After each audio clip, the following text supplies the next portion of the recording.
Good evening मेरे प्यारे बच्चों। सभी कैसे हो बेटा? सब अच्छे से हो?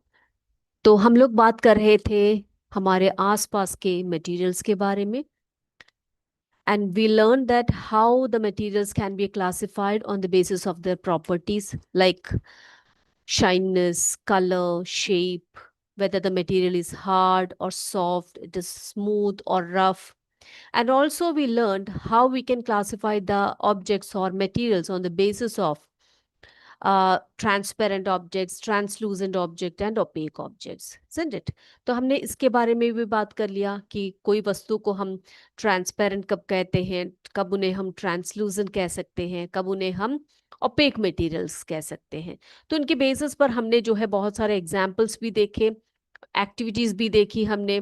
ओके तो आज हम क्या करने वाले हैं, we are going to classify the objects और materials on the basis of solubility. Okay, solubility in water और लिक्विड। बेटा सॉल्युबिलिटी यानी घुलनशीलता होती है किसी भी एक लिक्विड में, जो है एक तरल पदार्थ में कोई वस्तु जब उसमें अच्छी तरह से घुलती है और उस घुलने की जो क्षमता होती है, जो प्रोसेस होता है, उसी को हम कहते हैं solubility. Okay, so based on solubility of materials, the materials can be classified into soluble and insoluble materials. Okay, soluble and insoluble. अब ये soluble क्या है, insoluble क्या है, ये सभी अभी अच्छे से हम पढ़ते हैं, एग्जाम्पल्स के साथ पढ़ेंगे हम लोग। तो चलिए देखते हैं कि मटेरियल्स जो होते हैं उनको हम soluble कब कहते हैं और insoluble उनको कब कहा जाता है।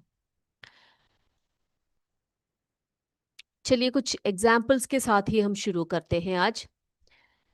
तो बच्चों यहाँ पे आप देखिए, दिस इज सॉल्ट, है ना। सॉल्ट आप सबको पता है कि सॉल्ट जो होता है, या शुगर ले लीजिए, वो कैसा होता है। सॉल्ट और शुगर जो होता है, हम पानी में जब भी हम लोग उसको डालते हैं तो क्या होता है, वो सॉल्युबल होता है या इनसॉल्युबल होता है। That means it, if it dissolves in the water और नॉट डिजॉल्व्स। ओके, और तो इसमें हम देखेंगे शुगर है, सॉल्ट है, जो भी है, ये कैसा होता है, ये सॉल्युबल होता है, जो soluble in water. Let's take the next example, the common salt. Common salt को हमने ले लिया, तो कॉमन सॉल्ट भी जब हम पानी में डालते हैं, dissolves completely in the water, so common salt is soluble. Next one, wooden blocks. तो थोड़े से वुडन ब्लॉक्स हैं, आप पानी में डाल के देखिए, क्या वो घुलेंगे पानी में, क्या वो डिजॉल्व होंगे पानी? नहीं होंगे। तो such materials which do not dissolve in water और liquid are known as insoluble materials. ठीक है, तो उनको हम क्या कहेंगे बेटा, इनसॉल्युबल। तो ये जो वुडन ब्लॉक्स हैं, ये इनसॉल्युबल है वाटर में। अगला जाते हैं, यहाँ पे देख सकते हैं आप, कुछ प्लास्टिक के मटेरियल्स है, प्लास्टिक की चीजें रखी हुई है यहाँ पर। अगर प्लास्टिक को आप पानी में डाल के घोलेंगे तो वो क्या घुलेगा, सॉल्युबल होगा कि इनसॉल्युबल होगा? बिल्कुल सही कहा आपने, वो इनसॉल्युबल होगा, वो कभी नहीं घुलने वाला है। आगे जाते हैं, डिटर्जेंट पाउडर की बात करते हैं। जब आपकी मम्मी कपड़े धोने के लिए वगैरह साबुन का इस्तेमाल करती है, सोप पाउडर का इस्तेमाल करती है, जिसे हम डिटर्जेंट पाउडर कहते हैं, वो पानी में कैसा होता है बेटा, आप देख सकते हो, वो पानी में घुलता है, सॉल्युबल होता है ना। तो हम कहेंगे ये सॉल्युबल है वाटर में। अगला देखिए बच्चे, यहाँ पर बेकिंग सोडा है। बेकिंग सोडा जो आपकी मम्मी खाना पकाते समय कई कई चीज़ों में डालती है, कई फूड आइटम्स में हम लोग बेकिंग सोडा का प्रयोग करते हैं। तो वो कैसे होता है, पानी में वो घुलता है, सॉल्युबल होता है। ओके, चलिए अगला एग्जाम्पल देखते हैं। ये की है which is made up of a metal. ठीक है, एक मेटल से बना हुआ एक की है हमारे पास। इस की को हम अगर वाटर में डालेंगे तो क्या वो सॉल्युबल होगा या इनसॉल्युबल होगा? बिल्कुल सही, इनसॉल्युबल होगा, वो कभी नहीं घुलेगा। देन अ बुक और पेपर, पेपर्स या फिर बुक जो होते हैं वो पानी में नहीं घुलते हैं, तो इनसॉल्युबल। अगला नाइन्थ वाला देखिए, यहाँ पर एक बैलून है। बैलून अगर आप पानी में इसको घोल सकते हैं? बिल्कुल नहीं, ये डिजॉल्व नहीं हो सकता पानी में, तो ये इनसॉल्युबल है। देन लास्ट एग्जाम्पल देखिए, कॉफी है। कॉफी को अगर हम पानी में डालें, दूध में डालें, तो वो क्या हो जाता है, सॉल्युबल हो जाता है ना। तो इस तरह से आपने देखा कुछ एग्जाम्पल्स जो क्या होते हैं, डिसॉल्व होते हैं, कुछ डिसॉल्व नहीं होते हैं।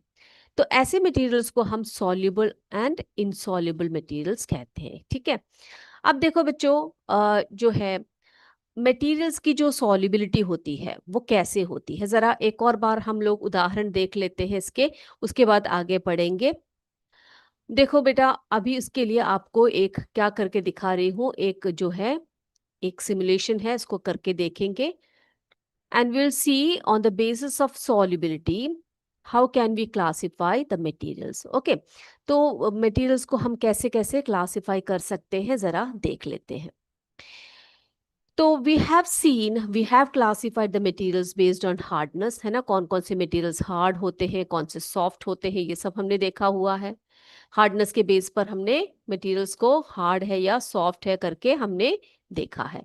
फिर उसके बाद हमने क्या देखा है बच्चों, हमने ये भी देखा है कि कुछ मटेरियल्स जो होते हैं फ्लॉट करते हैं, कुछ फ्लॉट नहीं करते। And based on the transparency, that means transparent है, ट्रांसलूजेंट है या ओपेक है, उसके बेसिस पर भी हमने चीजों को देख लिया। Next criteria is solubility. अब सॉल्युबिलिटी के आधार पर हम मटेरियल्स को we can classify them as soluble and insoluble materials. Okay, अब इसके लिए एग्जांपल कर रहे हैं, इसके लिए हम लोग क्या कर रहे हैं, ये एक्टिविटी कर रहे हैं। सबसे पहले हम वैक्स को लेते हैं। Here we have a beaker with water and here we have a glass rod, and then let's take the first example as a wax को ले लिया हमने। अब इस wax को हम इस पानी में डालेंगे and then we are going to stir it, उसको घोल रहे हैं हम लोग, स्टर कर रहे हैं।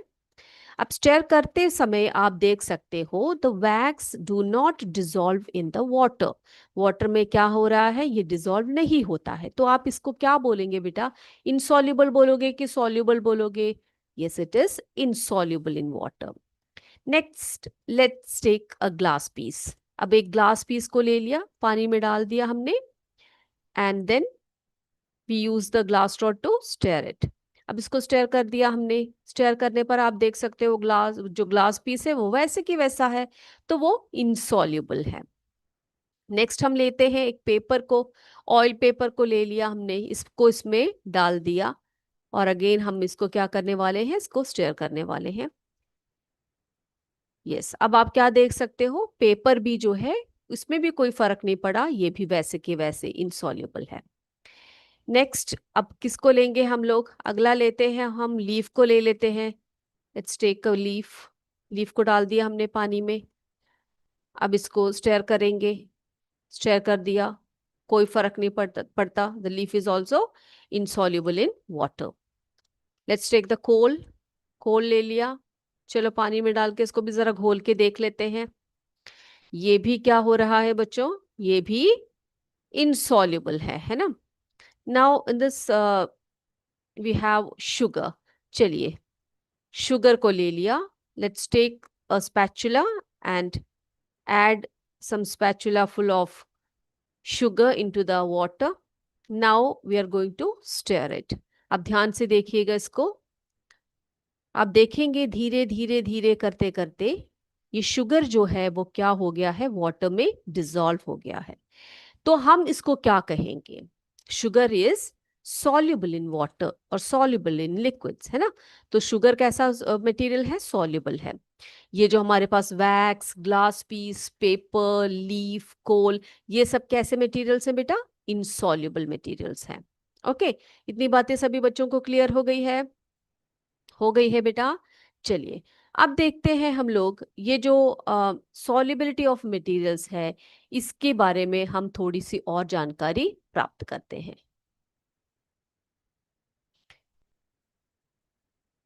Solubility of materials,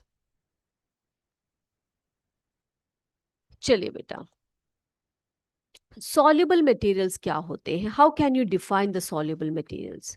See, soluble materials are the materials that dissolve in water, ठीक है, और वो soluble होते हैं, अच्छी तरह से घुलते हैं, उन्हें हम घुलनशील चीजें भी कहते हैं। अगला है, ये जो मटेरियल्स होते हैं, जो soluble मटेरियल्स होते हैं, these materials disappear if we stir them in water। जैसे कि हमने भी शुगर का एग्जाम्पल देखा, हमने उसको स्टेयर किया, उसके बाद हमने देखा कि वो कुछ समय में डिसअपियर हो गया, है ना। तो soluble materials are the materials which disappear if we stir them in water. Then example देखिए आप, सॉल्ट है, शुगर है, ORS सॉल्यूशन है, ये सभी कैसे हैं बेटा? सॉरी, ORS है, ये सभी कैसे हैं? These all are examples for soluble materials और सॉल्युबल थिंग्स। हाँ, अब जो है insoluble materials क्या होते हैं? Insoluble materials are the materials that does not dissolve in water and are insoluble, यानी कि वो कभी भी वाटर में डिसॉल्व नहीं होते हैं, घुलते नहीं हैं, वो insoluble रहते हैं। ऐसे मटेरियल्स जो होते हैं they do not disappear even if we stir them in water for a long time. हम बहुत देर तक भी उनको घोलने का कोशिश करें, तब भी वो वाटर में क्या नहीं होते बेटा? डिसअपियर नहीं होते हैं। Such materials are known as insoluble materials. For example, chalk powder, flour, then sand, etc. are some of the examples of insoluble materials. Okay? तो आपने देखा soluble materials क्या है और insoluble materials क्या है बच्चों? क्लियर हो गया है सभी को? चलिए, अब हमने ORS की बात की थी, है ना? तो ये ORS क्या होता है? ORS जरा देखें। ORS की बात की हमने, बोला कि would it dissolves in water, soluble होता है, सब कहा हमने। तो चलिए देखते हैं ORS क्या होता है। ORS यानी ओरल रिहाइड्रेशन सॉल्यूशन होता है। क्या होता है? ओरल रिहाइड्रेशन सॉल्यूशन होता है। तो बच्चों आपको पता है, जब कभी भी आपको कोई डायरिया या वॉमिटिंग कुछ भी होता है, तो क्या होता है बच्चे? उसको ट्रीट करने के लिए आपके शरीर में बहुत सारा पानी जो होता है वो निकल जाता है आपके शरीर से। तो उसको ओवरकम करने के लिए हमें क्या दिया जाता है? हॉस्पिटल जब जाते हैं तो हमें क्या मिलता है? ORS मिलता है। ठीक है, नाउ ORS और oral rehydration solution is a simple and effective way to treat dehydration. What is dehydration? Loss of water and electrodes from the body. ठीक है, तो हमारे शरीर में से इलेक्ट्रोलाइट्स और जो वाटर है, ये सब, इन सब का लॉस होता है कई बार। कैसे होता है? जैसे वॉमिटिंग हो गया, आप बीमार हो, आप क्या बोलते हैं, आपको डायरिया हो गया है, इस समय पर आपके बॉडी में से बहुत ज्यादा क्या हो जाता है? डिहाइड्रेशन हो जाता है। ठीक है, while you can buy readymade ORS packets at health centres. तो हेल्थ सेंटर्स में से हमें क्या मिल जाता है बेटा? ORS के पैकेट्स मिलते हैं। आप में से कितने लोगों ने पिया है? अगर नहीं पिया है तो अगली बार जब आप हेल्थ सेंटर जाएंगे तो आप पूछिएगा, ठीक है? और स्टोर्स में से खरीद सकते हैं। नाउ इसको अगर घर में हम बनाएं, होममेड ORS भी हम लोग बना सकते हैं इसको। ठीक है, how can we prepare ORS at home? कैसे हम लोग इसको घर में बना सकते हैं? नाउ लिसन केयरफुली, इसको ध्यान से सुनिएगा। First of all we need a litre of boiled and cooled water. सबसे पहले पानी को क्या करना है? आपने बॉईल करना है और उसको ठंडा होने देना है। ठीक है, तो 1 लीटर लेना है पानी का, और उस 1 लीटर में क्या क्या चीजें चाहिए ये जरा देखिएगा। Now into the 1 litre water add 6 teaspoons of sugar. ठीक है, तो उसमें क्या डालेंगे हम लोग? 1 लीटर पानी में 6 टीस्पून्स डालने हैं, आपने टेबल स्पून्स नहीं डालने हैं। तो 6 टीस्पून्स जो है शुगर के डालने हैं, which helps provide energy and restored lost fluids. ठीक है, तो आपके बॉडी में एनर्जी वापस लाने के लिए वो शुगर का होना जरूरी होता है। चलिए, अगला क्या करेंगे हम लोग? Now add ½ teaspoon of common salt. अब बच्चे, आपके हाथ में जो सॉल्ट होता है, घर में जो सॉल्ट होता है, उसी को हम कॉमन सॉल्ट बोलते हैं, जो कुकिंग के लिए यूज करते हैं। तो उसमें से ½ चम्मच, ½ टीस्पून लेना है। शुगर आपको 6 टीस्पून लेने हैं, और सॉल्ट आपने कितना लेना है बेटा? ½ टीस्पून ऑफ सॉल्ट लेना है। अब सॉल्ट से क्या होगा? It helps to balance the electrolytes. आपके बॉडी में से जो डायरिया के कारण या वॉमिटिंग के कारण जो आपके बॉडी से इलेक्ट्रोलाइट्स जो है लॉस हो जाते हैं, इससे क्या हो जाता है? बैलेंस हो जाती है आपकी body. Okay, now what we have to do? Mix the solution until the sugar and salt are completely dissolved. अब क्या करना है? आपने शुगर और सॉल्ट को अच्छी तरह से उस इसमें क्या करना है, वाटर में मिक्स करना है जब तक वो कंप्लीटली उसमें डिसॉल्व नहीं हो जाता है। ओके, तो इस तरह से आप क्या कर सकते हो बेटा, आपके घर में ही होममेड ओआरएस को आप बना सकते हो। ठीक है, ये एग्जाम्स में आपसे पूछे जा सकते हैं कि how you can prepare ORS at home. आप घर में ओआरएस कैसे प्रिपेयर कर सकते हो? तो क्या क्या बताया मैंने आपको, 1 litre of boiled and cooled water लेना है, then add 6 teaspoons of sugar, then half teaspoon of common salt and mix the solution well until the sugar and salt get completely dissolved। ठीक है, तो completely dissolve होने तक उसको अच्छी तरह से हिलाएंगे तो आपका ओआरएस जो है वो बनके तैयार हो जाएगा। Is this clear? चलिए, अब बेटा अगला है मिक्सिंग ऑफ वॉट जो है, सॉल्यूशंस जो होते हैं वो हम लोग कहते हैं mixing of liquids and solubility of gases. अब देखो, लिक्विड्स तो सॉल्युबल, कई लिक्विड में जो होते हैं कई मटेरियल्स जो होते हैं डिसॉल्व हो जाते हैं, है कि नहीं? लिक्विड में क्या होते हैं, कई मटेरियल्स जो होते हैं डिसॉल्व हो जाते हैं, है ना? और कई बार ऐसा होता है कि कई गैसेस भी जो होते हैं वो क्या होते हैं, वो भी पानी में क्या हो जाते हैं, डिसॉल्व हो जाते हैं। तो इसी तरह से एक गैस है, कौन सा? बिल्कुल सही, ऑक्सीजन, है ना? तो mixing of liquids and solubility of gases in water. देखो, some liquids mix well with water and become a part of it, like sugar in water. कुछ ऐसे चीजें होती हैं जो वाटर में अच्छी तरह से मिक्स हो जाती हैं, कुछ मटेरियल्स, और वो पानी का यानी कि लिक्विड का एक भाग बन जाती है, लाइक शुगर इन वाटर हमने देखा।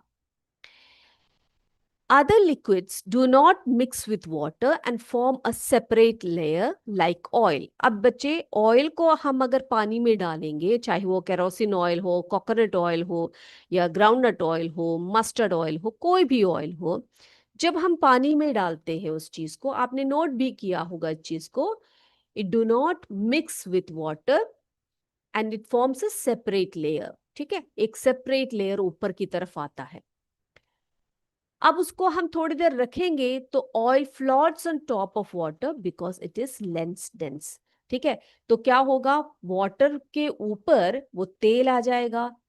क्या कारण है? बिकॉज वो जो लेयर, जो ऑयल होता है वो वाटर से कम डेंसर होता है, इसी कारण वो ऊपर की तरफ आ जाता है। Now, just like liquids, some gases can dissolve in water while others cannot। अब देखो, जैसे कुछ liquids जो होते हैं वो वाटर में डिसॉल्व हो जाते हैं, कुछ नहीं होते हैं। some are soluble in water, some are insoluble in water। just like that, some gases can also dissolve in water while others cannot। ठीक है, तो मैंने जैसे कि अभी एक आपको एग्जाम्पल बताया ऑक्सीजन का। Oxygen gas dissolves in water and is essential for survival of fish and other aquatic animals। ठीक है, plants in water also need dissolved oxygen for respiration। तो बच्चों, हम जब बात करते हैं रेस्पिरेशन की, तो हम बोलते हैं कि हम एटमॉस्फेयर से ऑक्सीजन लेते हैं, सांस लेते हैं, है ना? और रेस्पिरेशन का प्रोसेस चलता है हमारा। What about the aquatic plants and animals? जो पानी में प्लांट्स और एनिमल्स होते हैं, उनको भी तो रेस्पिरेशन करना है, उनको भी तो ब्रीथ करना है ना? तो उसके लिए उन्हें क्या चाहिए, कौन से गैस की आवश्यकता पड़ती है? ऑक्सीजन की आवश्यकता पड़ती है। And they take oxygen dissolved in the water. ठीक है, वो कैसे ऑक्सीजन का प्रयोग करते हैं? जो पानी में डिजॉल्व होता है। तो oxygen gas dissolves in water and is essential for the survival of fish and other aquatic plants। तो जो बाकी जो aquatic plants होते हैं, जो animals होते हैं जो वाटर में होते हैं, उन सभी को किसकी आवश्यकता होती है? किसकी आवश्यकता होती है? पानी में घुले हुए ऑक्सीजन की आवश्यकता होती है। ओके, नाउ अब हम क्या करेंगे बेटा, बेस्ड ऑन कंडक्टिविटी। ठीक है, अब मटेरियल्स को हम लोग, जैसे कि हमने सॉल्युबिलिटी के बारे में बात की आपसे, कि कुछ मटेरियल सॉल्युबल होते हैं, कुछ इनसॉल्युबल होते हैं, उसी तरह से हम बात करते हैं कंडक्टिविटी की।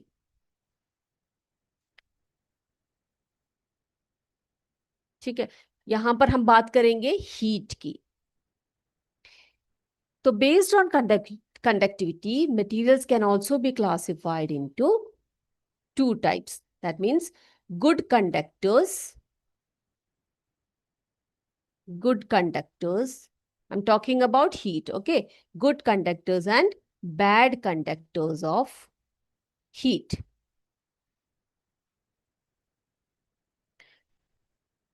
ठीक है, तो कुछ चीजें ऐसी होती है जो हीट के बहुत अच्छे कंडक्टर्स होते हैं, जिसमें से हीट जो है बहुत आसानी से ट्रांसफर कर जाता है, और कुछ ऐसे मटेरियल्स होते हैं जिनमें से हीट पास करना बहुत मुश्किल होता है, या फिर बहुत ही समय में थोड़ा सा हीट जो है कंडक्ट होता है.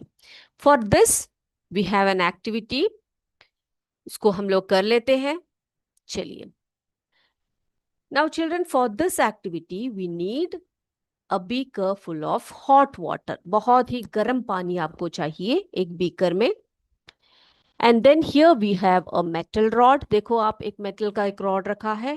देन एक प्लास्टिक का स्ट्रॉ रखा है, एक प्लास्टिक रखा हुआ है, और एक वुड का जो है, एक जो है रॉड रखा, सॉरी वुड का जो है एक स्टिक रखा हुआ है यहाँ पर. ओके, अब हम क्या करने वाले हैं, अब हम देखते हैं एक एक चीज को इस हॉट वाटर में हम लोग क्या करने वाले हैं, डालने वाले हैं. हॉट वाटर में हमने सबसे पहले तो रॉड को डाल दिया, उसके बाद फिर इस प्लास्टिक के पीस को डाल दिया, और उसके बाद इस वुड को भी डाल दिया. Now let's wait for some time. थोड़ी देर हम लोग वेट करेंगे. उसके बाद हम इनको टच करके देखेंगे. ठीक है, पहले हमने मेटल रॉड को टच किया, उसके बाद फिर हमने किसको टच किया, यस वुड को, और देन उसके बाद हमने प्लास्टिक को टच किया. ओके, चलिए अब क्या करने वाले हैं, थोड़ी देर और वेट कर लेते हैं. इसी पानी में इसको रहने दीजिए, थोड़ी देर बाद हम लोग वेट करते हैं और देखते हैं. नाउ चलिए, अब जैसे ही हम लोग क्या करेंगे, expose end of the metal को छुएंगे, वो बहुत गर्म हो चुका होगा, है ना. वुड क्या हुआ है, वो हॉट नहीं हुआ है. लेकिन प्लास्टिक भी जो है थोड़ी देर बाद जो है वो थोड़ा थोड़ा गर्म हो जाता है. तो हम यहाँ पर क्या कह सकते हैं बेटा, कौन कौन से मटेरियल्स होते हैं जो इजीली जो है हीट को अपनी तरफ से ट्रैवल करते हैं अपने अंदर से. So in metals, heat can travel easily from one end to the other, while in plastic, it does not travel so easily. Materials in which heat is transferred from one part to the other part are known as transfer of heat. ठीक है, एक भाग से दूसरे भाग तक जब heat transfer होता है तो उसको हम ट्रांसफर ऑफ हीट कहते हैं. और जिन मटेरियल से वो इजीली पास होता है उनको हम गुड कंडक्टर्स ऑफ हीट कहते हैं, और जिनसे वो हीट पास नहीं होता उनको हम बैड कंडक्टर्स ऑफ हीट कहते हैं. ठीक है, इतनी बातें क्लियर हो गई है सभी को. तो यही सब बातें थी आज के क्लास में. अब हम क्या करने वाले हैं, थोड़े से क्वेश्चंस मैं आपके लिए लेकर आई हूं, वही क्वेश्चंस को हम लोग डिस्कस करेंगे. उसके बाद अगले क्लास में अगला एक नया चैप्टर हम शुरू करेंगे. तो ये कुछ क्वेश्चंस मैं लेकर आई हूं आपके लिए. क्वेश्चन नंबर 1 है, give 2 reasons for the need to group different materials. आपने 2 रीजंस बताने हैं जिसके कारण हम जो है मटेरियल्स को जो है ग्रुप करते हैं, उसकी जरूरत क्या है पूछा गया है. तो आंसर है, we need to group materials for their easy classification. हम उनको इजीली क्लासिफाई करने के लिए मटेरियल्स को क्या करते हैं बच्चे, हम लोग उनका उनका ग्रुपिंग करते हैं. ठीक है, and we need to group materials to study their properties. उनके प्रॉपर्टीज के बारे में स्टडी करने के लिए भी हम चीजों को क्या करते हैं बच्चे, उनको हम ग्रुपिंग करते हैं या क्लासिफाई करते हैं, क्लासिफिकेशन करते हैं. Now, next question. This is an important question. Differentiate between opaque and transparent materials, soluble and insoluble materials, lustrous and non-lustrous. तो सबसे पहले हम बात करेंगे ट्रांसपेरेंट मटेरियल्स की. तो ये ट्रांसपेरेंट मटेरियल क्या होते हैं बच्चे, ट्रांसपेरेंट मटेरियल कैसे मटेरियल्स होते हैं, वेरी गुड, जो अपने अंदर से लाइट पास करते हैं, है ना. तो transparent materials allow most of the light falling on them to pass through, whereas opaque materials do not allow light to pass through. तो आपको पता है जो ट्रांसपेरेंट, जैसे कि एक ग्लास पीस है, एक ग्लास है, उस ग्लास से आप इस तरफ से उस तरफ को देख सकते हो, इसका मतलब क्या है, लाइट जो है वो कंप्लीटली जो है वो क्या कर रही है, पास थ्रू कर रही है। वाइल ओपेक मटेरियल, जैसे कि एक वुडन ब्लॉक को आपने ले लिया, उसमें से एक तरफ से दूसरी तरफ आपको दिखाई नहीं देगा क्योंकि वहां से वो लाइट पास नहीं हो रहा है। अब अगला क्या है, अगला है हमारे पास soluble materials and insoluble materials. Now, how can you differentiate soluble materials and insoluble materials? See, soluble materials dissolved in a solvent. एक सॉल्वेंट यानी कि एक वाटर है या फिर कोई प्योर लिक्विड है, उसमें ऐसे मटेरियल्स जो डिसॉल्व हो जाते हैं उनको हम सॉल्युबल मटेरियल्स कहते हैं। Whereas insoluble materials do not dissolve and remain separate. Insoluble materials कैसे होते हैं बेटा, जो हम जैसे कि सैंड को हमने पानी में डाला तो उसको हमने स्टर किया, उसके बाद भी वो क्या रहता है, वो सेपरेट ही रहता है, वो क्या नहीं होता, उसमें डिसॉल्व नहीं होते। ठीक है, तो ऐसे मटेरियल्स को हम क्या कहते हैं, इनसॉल्युबल मटेरियल्स कहते हैं। अब lustrous and non lustrous materials की बात हमने पढ़ा है इसको अच्छी तरह से। Materials that shine are called lustrous and those which do not are called non lustrous, है ना। तो हमने मेटल्स की बात की थी, इसमें लस्ट्रस मटेरियल्स की बात की थी, तो हमने मेटल्स की बात की। जो मेटल्स होते हैं वो ज्यादातर कैसे होते हैं, शाइनी होते हैं, है ना, उनमें एक लस्टर होता है। और नॉन लस्टर्स कैसे होते हैं, जैसे वुड हो गया, सैंड हो गया, ब्रिक हो गया, वो कैसे होते हैं, उसमें चमक नहीं होती है, तो उनको हम क्या कहते हैं, उनमें शाइन नहीं होती, उनको हम नॉन लस्ट्रस मटेरियल्स कहते हैं। Now, which of the following liquids are soluble in water which are insoluble? ठीक है, कुछ एग्जाम्पल्स दिए हैं आपको मटेरियल्स के, Honey, mustard oil, alcohol, kerosene, vinegar and petrol. तो इसमें से आपको बताना है कि कौन कौन से मटेरियल्स जो हैं वो सॉल्युबल है और कौन से इनसॉल्युबल मटेरियल्स हैं। ओके, तो honey, alcohol and vinegar are soluble in water. और जैसे कि ये ऑयल है, मस्टर्ड ऑयल है, केरोसिन, पेट्रोल, ये सभी कैसे होते हैं बेटा, ये सब इनसॉल्युबल होते हैं, ये वाटर में कभी भी डिसॉल्व नहीं होते, ये सीधे ऊपर आकर अपना एक लेयर बनाते हैं। ना, व्हाट इज अ मटेरियल? एक मटेरियल हम किसको कहते हैं, हम कैसे डिफाइन कर सकते हैं? A material is a substance use to make an object. एक चीज, एक ऑब्जेक्ट को बनाने के लिए जिन चीजों का प्रयोग हम करते हैं उन्हीं को हम मटेरियल्स कहते हैं। Now, next one, define the term lustrous. Lustrous term को आपने डिफाइन करना है, तो कैसे करेंगे? Lustrous refers to materials that have a shiny surface like metals such as iron, copper, gold, है ना, जैसे मैंने आपको बताया। तो ये सभी चीजें जो है कैसे होते हैं, लस्ट्रस मटेरियल्स कहलाते हैं, जिनकी अपनी एक शाइन होती है। अब देखो, what is an example of an insoluble material. अब आपने एक सिंगल एग्जाम्पल पूछा है आपसे इनसॉल्युबल मटेरियल का, तो आप कुछ भी यहाँ पे लिख सकते हो, आप कोई भी इनसॉल्युबल मटेरियल को लिख सकते हो। मैंने यहाँ पे सैंड का एग्जाम्पल दिया है, आप कोई भी और एग्जाम्पल्स आप उसमें दे सकते हैं। ठीक है, चलिए अगला है, why can't a tumbler made of cloth be use to store water? एक टम्बलर, हमने इसके बारे में पिछले क्लास में बहुत अच्छी देर तक चर्चा की थी कि एक टम्बलर जो किससे बना हुआ है, क्लॉथ से बना हुआ है, उसमें हम वाटर को स्टोर क्यों नहीं कर सकते, पानी को क्यों नहीं स्टोर कर सकते? A tumbler made of cloth can not be use to store water because cloth is not water proof and will allow the water to seep through. तो उसमें छोटे छोटे पोर्स होते हैं, वो पोरस होता है ना, क्लॉथ्स जो होते हैं, तो उसी उन्हीं जो पोर्स में से क्या हो जाता है, वाटर जो है वो सीप कर जाता है। तो a cloth tumbler is not suitable to store water. तो एक क्लोथ टम्बलर जो है कभी भी वाटर स्टोर करने के लिए सुटेबल नहीं है। अगला क्वेश्चन है, right any 4 properties of materials. 4 properties बताने हैं आपने मटेरियल्स के, तो आप क्या क्या लिखोगे, कौन कौन सी प्रॉपर्टीज है? Appearance, hardness, solubility, transparency. So these are 4 materials, sorry 4 properties of materials। ठीक है, तो ये चारों आपने लिखना है। तो हमने आज क्या किया बच्चों, 8 क्वेश्चंस को डिस्कस किए हैं, थोड़े से इंपॉर्टेंट टाइप क्वेश्चंस को हमने डिस्कस किया है। और हमारा जो चैप्टर है ये इसी के साथ यहाँ पर जो है समाप्त हो चुका है। अगले क्लास में आपसे क्या करेंगे, और भी बातें करेंगे, एक नया चैप्टर लेंगे।